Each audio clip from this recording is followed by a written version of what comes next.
Disclaimer: I don't take credit or own any of the movie clips you're going to see in this video, so it doesn't get blocked on copyright grounds. Why do my nostrils whisper to me? It's me again, bringing you another top-notch video thing. Don't know why I said that, but anyways. For me, I'm giving you another YouTube video. So then, ever imagine stuff such as this?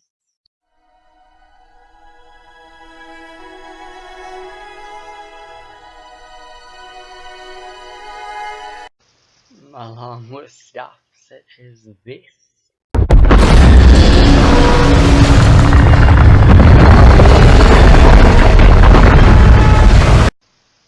Well, you probably think, well, Tonus, obviously I know how to survive World War III.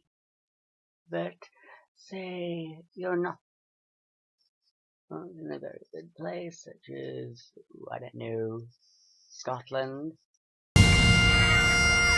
So then you'd go, oh, Tonus, I know, I'll go onto a flight where you will go to somewhere else. But what if you don't have any money? Or what if you can't, because there aren't any flights around?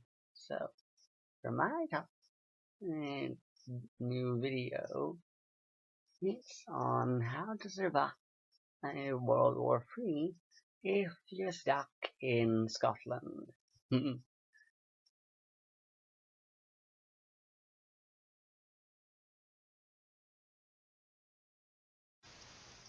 Okay then. So, Scotland is a small country, but it still has quite a few cities. These cities would include things such as Aberdeen, Edinburgh, Glasgow, Inverness, and etc., etc., etc.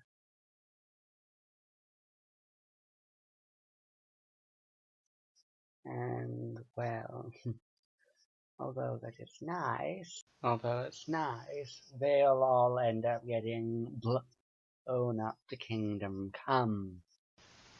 And the reason for that is because we have all of Britain's nuclear weapons, aka Trident. And although we think, yay, good, we could defend ourselves, there's just one thing. When it comes to a nuclear war, the countries which are at war, they're not aiming for, I don't know, cities at random. They aim for the areas where all the nuclear weapons are put down and like where they're located at, like where they're stored. And they ain't in England, it's all up here in Scotland. Meaning our cities have become prime targets. So in World War III, cities like London would probably be nuked later on, compared to cities such as Aberdeen. There is no denying that being in the city is the absolute worst place to be, because they'd be the first targets, and it would basically be the center of cities, in the heart of them. So it would be ground zero, where you'd be the least likely to survive, and you'd be more likely to wind up getting killed in the blast. And if not, then you would wind up dying from lack of food. Why? It's easy, because after the likes of a nuclear war, there would be what's known as volcanic, well, not volcanic winter. Basically, when it comes to certain events, such as volcano eruptions, asteroid impacts, things like that, there's a type of winter. And basically the same is for nuclear wars. So we'd wind up in a nuclear winter, no doubt. And because of that, there would be less food being able to be grown. Plus, most of the food would more than likely be gone well before the nuclear winter would start. Because, for us, we like things such as baked beans and cheesecakes and strawberries and cream and all that lot getting from the shops. It's just one thing. A lot of the food we get is from the likes of the US. And with the US being in the middle of a war, more than likely, they would be far less interested in keeping us Brits from getting food on the table. Meaning, due to lack of food, what little food that they left would wind up getting looted. And that wouldn't prove very good. So if the blast didn't kill you, or the likes of the radiation, then it would be the nuclear winter, or the hungry mobs of food scavenging for whatever items of food they could get. And, well, you'd be looking out basically for just yourself and your family. That would pretty much be it. You basically would just see the guy next to you as a guy who is next to you. If you were desperate enough, you'd probably even resort to certain extreme schemes. And basically you would have to go and, number one, get out of the cities. Yes. And number two, stock up on the food. And probably watch out for certain people. Basically, you don't know what people could do if they're desperate enough. You even resort to killing people if they'd be desperate enough. So the thing you would need to do is basically to go and basically get the right food in order to survive. And basically you'd have to move far, far away from the areas where the radiation is. It's like several miles or so. And the thing is, I don't really think many homes in Britain do have basements. That's pretty much more what Americans do. So the only thing that you could do, if you want stuck in Scotland and World War III, would be get as far away from the target areas as possible. And basically you'd have to wind up going for kinds of stuff, such as canned things. So you ain't gonna last on microwave meals, because that's one of the effects a nuclear war has. Is before a nuclear bomb falls, basically as you see in the movies, the power is cut off. Meaning bye-bye ATVs, bye-bye phones, bye-bye microwaves, and bye-bye ovens. So pretty much any kind of perishable food, they'd basically not last very long at all. And they would pretty much be affected by the radiation and stuff. Plus the building has to be sound and stuff.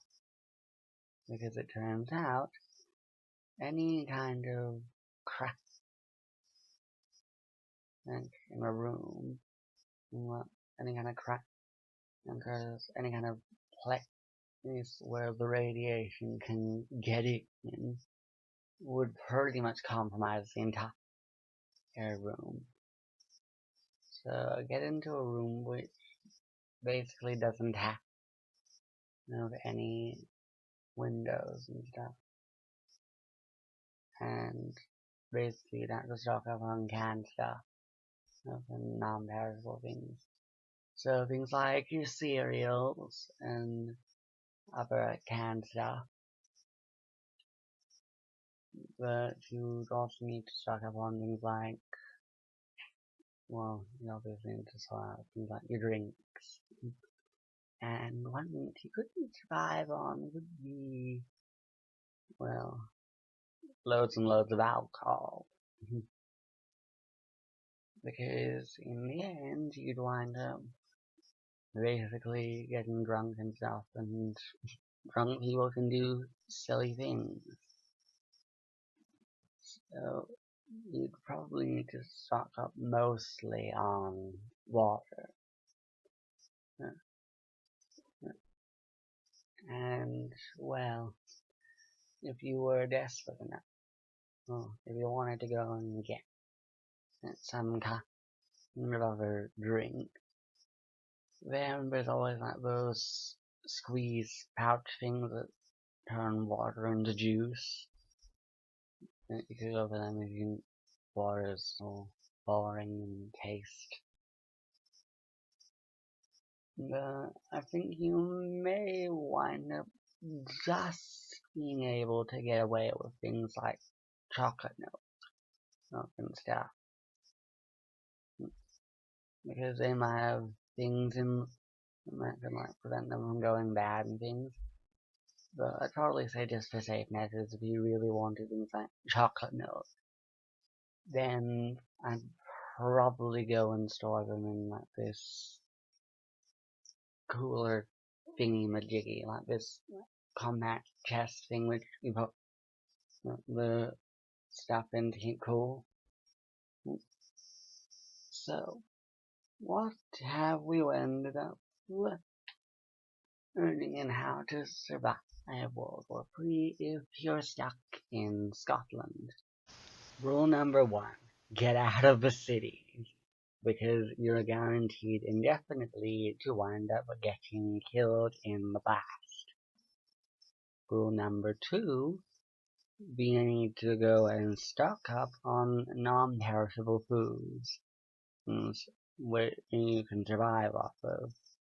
And rule number 3, make sure you stock up on bottled water, and if you're desperate enough, then you can go get a cool chest thingy and go and have flavored milk if you want it. But under no circumstances do you drink any alcohol, otherwise you'll get really drunk and stupid. And one thing's for sure, if you follow this, then you could stand a pretty good chance of surviving in this thing, if not indefinitely. So, that is my video on how to survive World War III in Scotland. If you like this video, then don't forget to give it a thumbs up. And basically, if you want to see more of my cool videos, then you can just go and subscribe to my YouTube channel. And if you like it, then basically you can tell me in the comments down below, like, if you think I'm right, if you think I'm wrong, if you think I've accidentally left something out. So, until next time, this is me enjoying my tasty egg sandwiches. Well, fried egg sandwiches, well.